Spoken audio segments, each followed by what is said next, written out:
देखिए अगला किसान आंदोलन है और वो है बिजौलिया आंदोलन। और बिजौलिया आंदोलन कब हुआ? 1913 से 41 के बीच। तो कल देखिए थोड़ा छूट गया था, उसकी भी चर्चा कर लेते हैं। बताइए अच्छा, नील आंदोलन कब हुआ था? 1859-60 में। कहाँ पे हुआ था?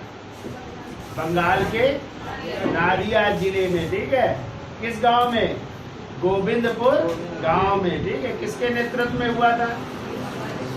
दिगंबर विश्वास और विष्णु विश्वास के नेतृत्व। वहाँ कौन सी प्रथा चलती थी?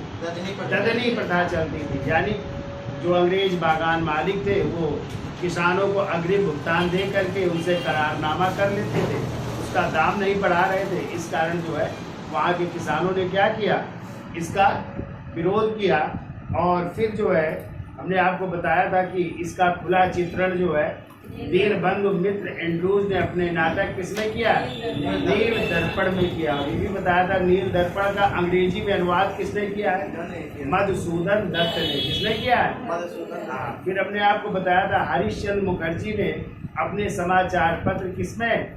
हिंदू पैट्रियार्ड में भी जो है इस नील विद्रोह का जो है वर्णन किया है, ठीक है। फिर हमने बताया था इसकी जांच के लिए किसकी अध्यक्षता में? सीटोन कोर की या सीटोन कार की अध्यक्षता में 4 सदस्यीय दल का गठन हुआ था, ठीक है। और फिर उसने रिपोर्ट सौंपी, फिर वापस करना पड़ा किसानों को। तो ये कह सकते हैं कि भारत का ये पहला ऐसा सफल आंदोलन माना जाता है, ठीक है। फिर दूसरा आंदोलन हमने चर्चा की थी एका आंदोलन की, जो कब हुआ था? 1921-22 में हुआ था। कहाँ पे हुआ था? अवध में हुआ था। और अवधपुर के कुछ इलाके थे जैसे सीतापुर, बहराइच, हरदोई जो है, और आपके जो है बाराबंकी हो गया ना, ये सब सुल्तानपुर हो गया, यहाँ पे हुआ था, ठीक है। तो वहाँ के किसान नेता थे, पिछड़ी जाति के थे। क्या नाम था? मदारी, पासी और सहदेव के नेतृत्व में हुआ था। और इनका जो है आंदोलन का कारण क्या था कि वहाँ पे जो है क्या हुआ था? लगान में जो है, जो वहाँ की लगान निश्चित थी उसका 30% जो है लगान क्या कर दिया इन लोगों ने? बढ़ा दिया था, ठीक है। तो वहाँ के किसानों ने नारा दिया था कि हम केवल किसकी रैयत हैं? महारानी की रैयत हैं। और कहते जो सभा स्थल होता था, यानी जहाँ पे मीटिंग होती थी, उस सभा स्थल पर जो है इनको एक शपथ लेनी पड़ती थी। और वो शपथ किसकी थी? गंगा की सौगंध खाते थे, ठीक है। इसकी सौगंध खाते थे, गंगा मैया की सौगंध खाते थे कि अब जो है हम जो है ये विद्रोह करेंगे, जो है विद्रोह करते रहेंगे जब तक हमारी मांगी नहीं जाती। और जब तक लगान क्या नहीं की जाएगी, यानी अतिरिक्त लगान को कम नहीं किया जाएगा, तब तक जो है हम इसका विरोध करते रहेंगे, ठीक है। और फिर जो है क्या करना पड़ा? जो है इस आंदोलन को जो है 1922 में जो है कुचल दिया गया सैनिकों द्वारा, ठीक है। 1922 में इस आंदोलन को कुचल दिया गया। ये भी आंदोलन समाप्त हो गया। और कब से कब तक चला था? 1921 से 22 तक है। तो कौन सा आंदोलन था? एका आंदोलन। चलिए अब चर्चा कर लेते हैं बिजौलिया आंदोलन। देखिए बिजौलिया आंदोलन कहाँ शुरू हुआ? ये शुरू हुआ मेवाड़, राजस्थान। स्थान लिख लो, स्थान लिखिए। ये शुरू हुआ था मेवाड़, राजस्थान में शुरू हुआ। और क्यों शुरू हुआ था? तो कारण था इसका कि वहाँ पे जो है किसानों से 84 कर लिए जाते थे। कितने कर? 84 कर किसानों से लिए जाते थे, ठीक है। किसानों से 84 कर लिए जाते थे। और इसके अतिरिक्त जो है जो वहाँ के जमींदार थे वो लेते थे, ठीक है। और इसके अतिरिक्त जो है किसानों को जब उनकी बेटियों की, जमींदारों की बेटियों की शादी होती थी तो 5 रुपए अतिरिक्त कर भी देना पड़ता था, ठीक है। यानी 5 रुपए अतिरिक्त देना पड़ता था जो है जमींदारों की बेटियों की शादी में, ठीक है। ये अलग से लगता था। तो इसी का विरोध किया। तो किसने विरोध किया? तो इस आंदोलन के जो है नेतृत्वकर्ता कौन थे? इस आंदोलन के नेतृत्वकर्ता कई लोग थे, जिनमें थे, लिख लो, कई नाम है। फतेह लाल चारण, फतेह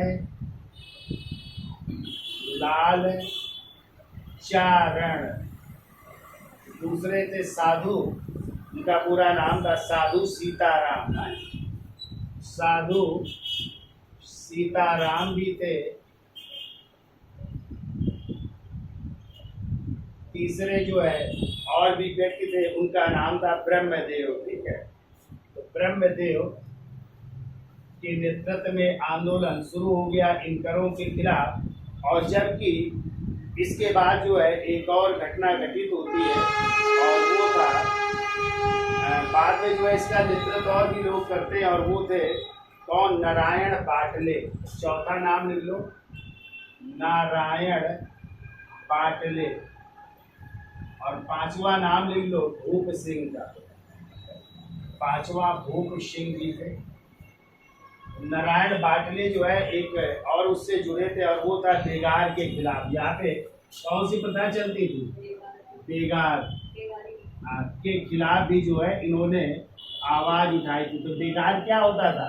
किसी से श्रम लेकर के उसके बदले उसको उसका मेहनताना ना देना, वो क्या कहलाई? बेगार। ठीक है, तो कहते हैं जो भूप सिंह थे इनको भेजा था रास बिहारी घोष और सचिननाथ सान्याल ने। ठीक है, किसने भेजा था? रास बिहारी घोष और दूसरे थे सचिंद्रनाथ सान्याल, जिनकी पुस्तक भी बहुत पूछी जाती है। इनकी बंदी जीवन इनकी पुस्तक का नाम है। ठीक है, सचिननाथ सान्याल।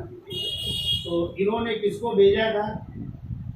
भूप सिंह को भेजा था यहाँ पे। ठीक है, लेकिन भूप सिंह को क्या कर लिया गया? गिरफ्तार कर लिया गया। और जब गिरफ्तार किया गया तो ये जब बाद में वहां से निकल करके आए तो किस नाम से जाने गए? तो विजय सिंह पथिक के नाम से। किस नाम से?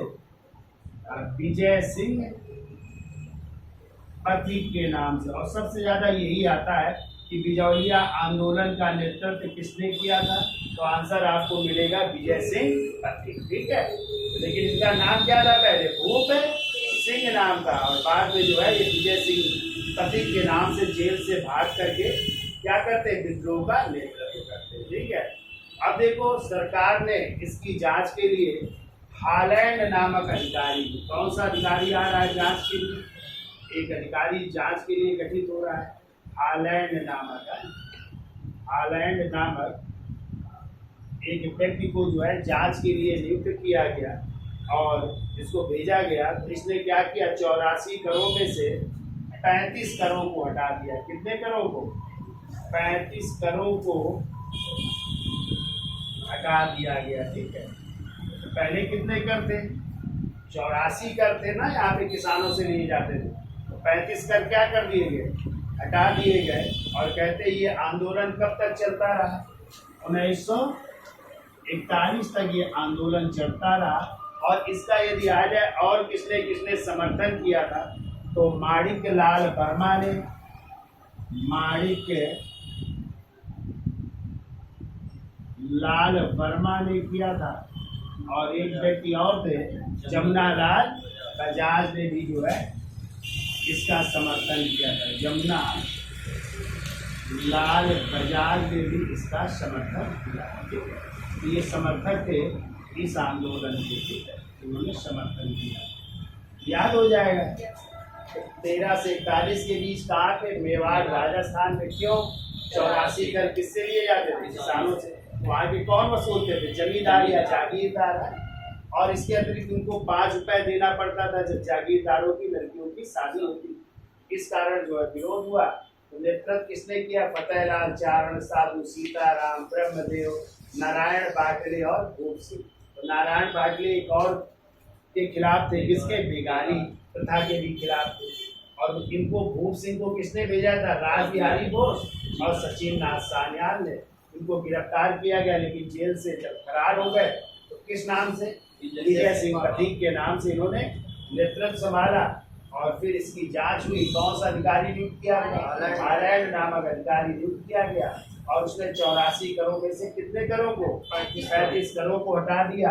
और ये आंदोलन फिर भी कब तक चलता रहा? 41 तक चलता रहा। और इसका समर्थन किया था माणिक लाल वर्मा और जमुना लाल बजाज। इसका स्क्रीनशॉट ले लो, आगे चलते। चलिए अगली हेडिंग डाल लीजिए, तेभागा आंदोलन। और ये शुरू हुआ 1946 से 1950 में, ठीक है। कहाँ पे हुआ तो स्थान लिखिए, कहाँ से प्रारंभ होता है तो स्थान लिखिए। आप लोगों ने त्रिपुरा में एक जिला पड़ता है, हसनाबाद जिला है, त्रिपुरा के हसनाबाद जिले, हसनाबाद जिले से, हसनाबाद जिले से, ठीक है। लेकिन यदि आ जाए इसका विस्तार कहाँ तक हुआ, विस्तार लिखिए, ये बंगाल तक फैल गया। कहाँ तक फैल गया? तो देखो बंगाल में,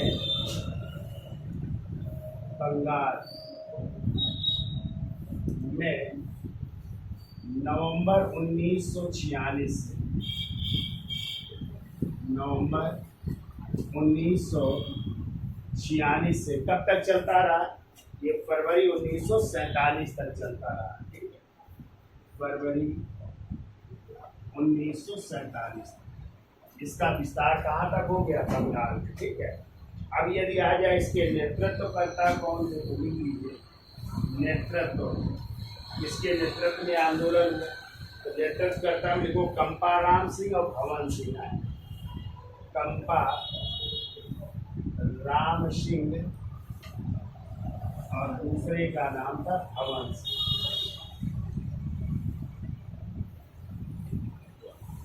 अब जो है कारण क्या थे इस आंदोलन के, तो देखो कारण लिख लीजिए।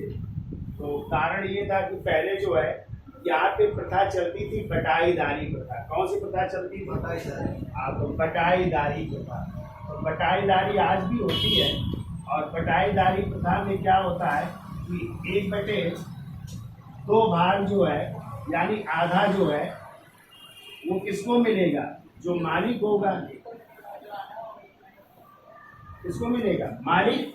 और जो करेगा किसान कार्य वहाँ पे, तो उसको भी कितना मिलेगा? 1/2 भाग मिलेगा, किसान को मिलेगा। नहीं ले लेते, बटाई में खेती ले लेते हैं किसान, मालिक से जो है आज भी होती है, तो आधा आधा दोनों को देना पड़ता है। आधा मालिक का होगा और आधा किसका होगा? जो लेगा उसका होगा, ठीक है। तो ये भूमि के मालिक कौन थे?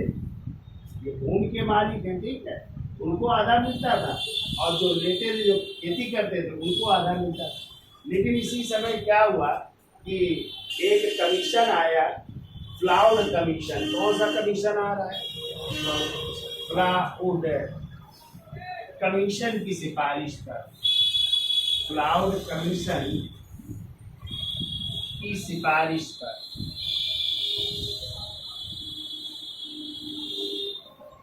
फ्लाउड कमीशन की सिफारिश पर, या किसी को कह सकते हैं बंगाल भू राजस्व आयोग भी कह सकते हैं। इसको क्या कह सकते हैं? तो बंगाल भू राजस्व आयोग गठित हुआ।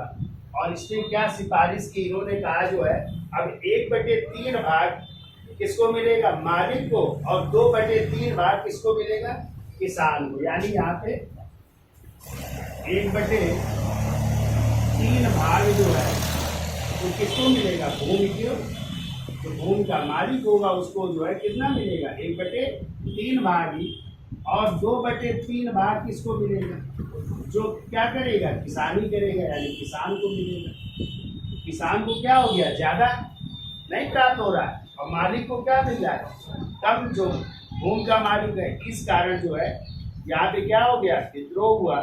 और विद्रोह किसके नेतृत्व में ये चलता रहा? तो कंपाराम और भवन सिंह के नेतृत्व में चलता रहा। और 1950 में कांग्रेस सरकार ने, अगला पॉइंट लो, 1950 ईस्वी में कांग्रेस सरकार ने, 1950 ईस्वी में कांग्रेस सरकार ने वर्गाधार विधेयक पारित किया। वर्गाधार विधेयक पारित किया।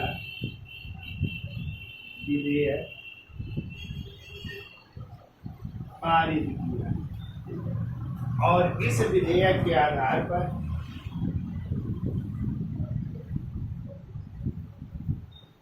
वर्गाकार विधेयक पारित किया और आंदोलनकारियों की मांगों की पूर्ति की। ऐसा करना। और आंदोलनकारियों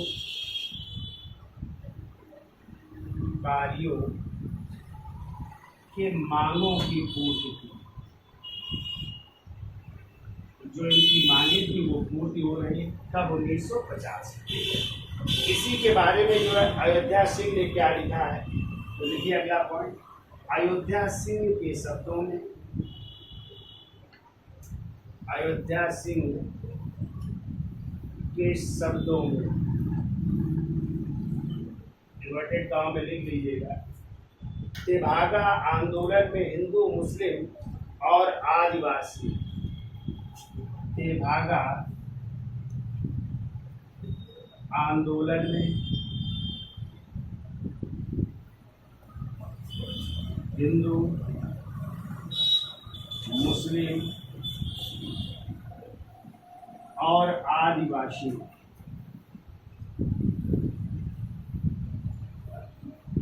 हिंदू, मुस्लिम और आदिवासी किसान की संग्रामी एकता कायम की। आदिवासी किसान की संग्रामी एकता कायम की। एकता कायम की। तो ये बात लिखी है किसने? अयोध्या सिंह ने लिखी है कि इस आंदोलन ने किसको आपस में मिला दिया? हिंदू, मुस्लिम और आदिवासी जो किसान थे उनके जो है एकता को क्या की? संग्रामी एकता में बदल दिया। ठीक है, तो याद हो जाएगा क्या? तो स्थान था त्रिपुरा के हसनाबाद जिले में। बंगाल में इसका विस्तार हुआ 46 से 47 तक। नेतृत्व क्या था? कंपाराम भवन सिंह। कारण क्या था? पहले यहाँ बटाईदारी प्रथा चलती थी, यानी आधा भाग मालिक का, आधा। लेकिन जब क्लाउड कमीशन गठित हुआ या भू राजस्व बंगाल का गठित हुआ, उसने कहा नहीं, अब 1/3 भाग ही मिलेगा किसको? मालिक को। और 2/3 भाग किसको मिलेगा? किसानों को मिलेगा। और इस कारण ये विरोध हुआ और ये आंदोलन चला। फिर अंत में 1950 में कांग्रेस जब सरकार बनी तो उन्होंने एक विधेयक लाए, वर्गाकार विधेयक प्रस्तुत किया और इस आंदोलनकारियों की जो मांगे थी उनको मान ली। और इसी के बारे में या इस आंदोलन के बारे में अयोध्या सिंह ने क्या कहा? तेभागा आंदोलन हिंदू, मुस्लिम और आदिवासी किसान की संग्रामी एकता कायम की थी। ठीक है, अब आगे देख लेते हैं अगला आंदोलन। तो देखिए अगला आंदोलन है पावना विद्रोह, जो हुआ 1873 से 1876 के बीच। तो देखिए स्थान देखो कहाँ हो रहा है। तो स्थान में देखो बंगाल के पावना जिले के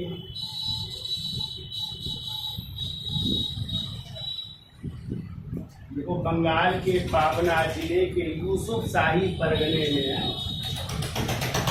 यूसुफ शाही परगने में है। कारण क्या था इस आंदोलन का या इस विद्रोह का? कारण में देखिए, तो वहाँ के जो जमींदार थे, ठीक है, तो उन्होंने क्या कर दी? लगान की दरों में वृद्धि कर दी। ठीक है, तो देखो जमींदारों ने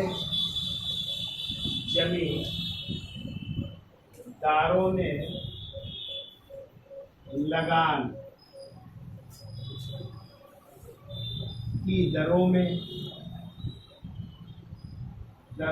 वृद्धि। एक तो ये कारण था। दूसरा कारण था कि इन्हीं जमींदारों ने जो किसानों की जमीन थी उनसे मालिकाना हक भी छीन लिया था। ठीक है, जमीनें किसान की थी लेकिन उनसे क्या कर दिया? छीनना शुरू कर दिया। हो सकता है वो टैक्स ना दे पा रहे हो तो उनकी जमीनें ही क्या करना शुरू कर दिया?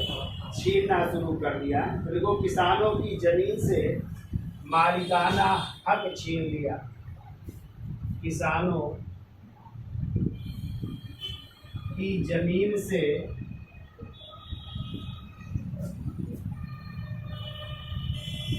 मालिकाना हक छीन लिया।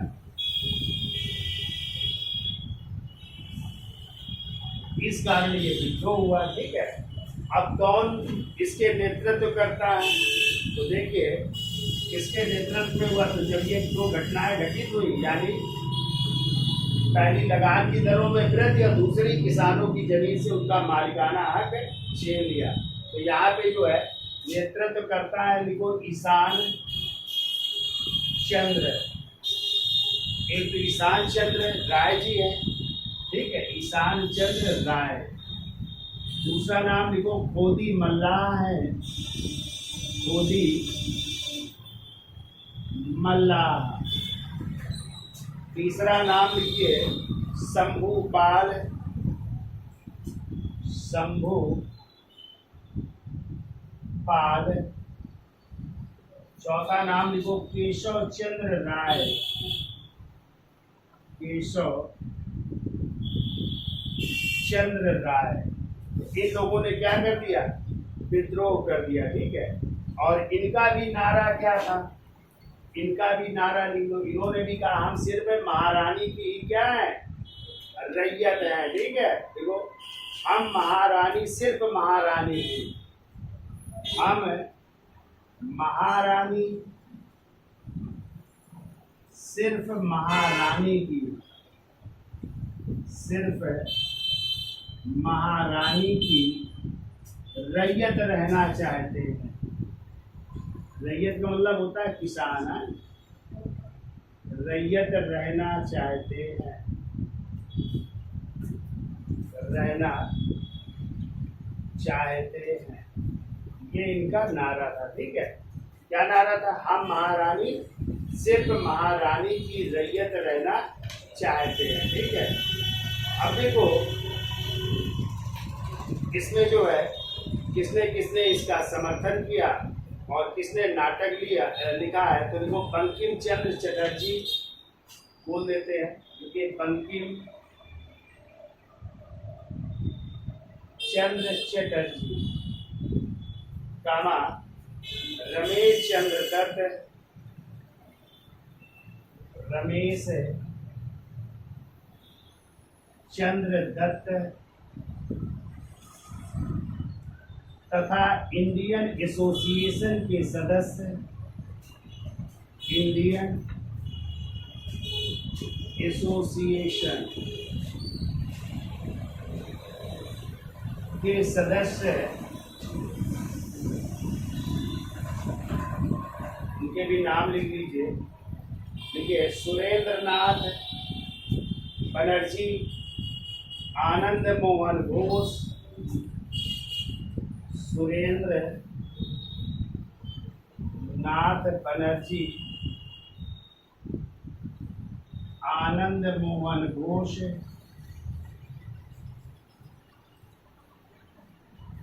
सुरेंद्र नाथ बनर्जी, आनंद मोहन घोष तथा द्वारका नाथ गांगुली ने, तथा द्वारका नाथ गांगुली ने क्या किया? इस आंदोलन का समर्थन किया। ठीक है, गांगुली ने इस आंदोलन का समर्थन किया और मुशर्रफ हुसैन ने, मुशर्रफ हुसैन ने एक किताब लिखी थी, उसका नाम था जमींदार दर्पण, जमींदार दर्पण नामक नाटक लिखा। जमींदार दर्पण नामक नाटक लिखा था, किसने? मुशर्रफ हुसैन ने। ठीक है, पूछा जाता है कि इस आंदोलन का समर्थन किस लेफ्टिनेंट गवर्नर ने किया था। ठीक है, तो एक पॉइंट लिख लीजिए, देखो लेफ्टिनेंट इधर लिख देते हैं, लेफ्टिनेंट कैंपबेल ने इस आंदोलन का समर्थन किया। तो ये भी याद रखिएगा, लेफ्टिनेंट कैंपबेल ने इस आंदोलन का या पावना विद्रोह का समर्थन किया था।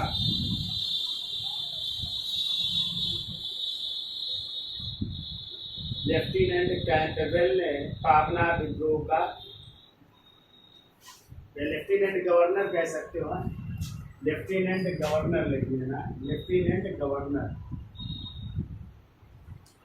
कैंपबेल ने पाबना विद्रोह का समर्थन किया। ठीक है, अब जो है इस विद्रोह के बाद जो है 1885 में एक कानून बना, बंगाल काश्तकारी कानून या बंगाल टेनेसी एक्ट, और इसके तहत जो है किसानों को उनकी जमीनें क्या की गई, वापस दी गई। ठीक है, तो लिखिए अगला पॉइंट, देखो 1885 में, यहाँ पे लिख दे रहे हैं 1885 में बंगाल काश्तकारी अधिनियम, बंगाल काश्तकारी अधिनियम या इंग्लिश में लिख लो बंगाल टेनेसी एक्ट है,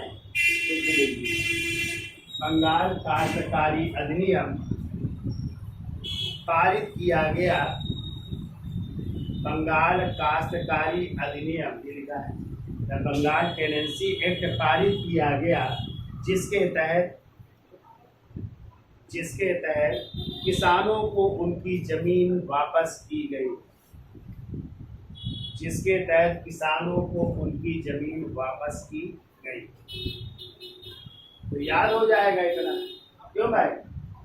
पाबना विद्रोह कहाँ हुआ? बंगाल के पाबना जिले के यूसुफशाही परगने में। क्या कारण थे? तो जमींदारों ने लगान की दरों में क्या कर दी, वृद्धि, और दूसरा कारण था जमींदारों ने किसानों की जमीन से उनका मालिकाना हक छीन लिया। तो किसके नेतृत्व में? किसान चंद्र राय, गोदी मल्लार, शंभू पाल, केशव चंद्र राय के नेतृत्व में। और इन्होंने क्या नारा दिया? इन्होंने कहा हम सिर्फ महारानी की रैयत रहना चाहिए। और इनका समर्थन किया किसने? बंकिम चंद्र, रमेश चंद्र और इंडियन एसोसिएशन के जो सदस्य हैं सुरेंद्रनाथ बनर्जी, आनंद मोहन घोष, द्वारकानाथ, इन्होंने समर्थन किया। और किसने एक किताब लिखी? मुशर्रफ हुसैन ने। क्या उनका नाटक लिखा? जमींदार दर्पण नामक नाटक लिखा। ठीक है, फिर हमने आपको बताया कि कौन लेफ्टिनेंट गवर्नर इस विद्रोह का समर्थक था, तो लेफ्टिनेंट गवर्नर कैंपबेल। और फिर 1885 में कौन सा कानून आया? बंगाल काश्तकारी अधिनियम, और इसी कानून के तहत जो है किसानों को उनकी जमीनें वापस, यानी उनका मालिकाना हक उन्हें वापस। ठीक है, अगला जो है विद्रोह लिख लीजिए, जिसका स्क्रीनशॉट ले लो, आगे चलते हैं।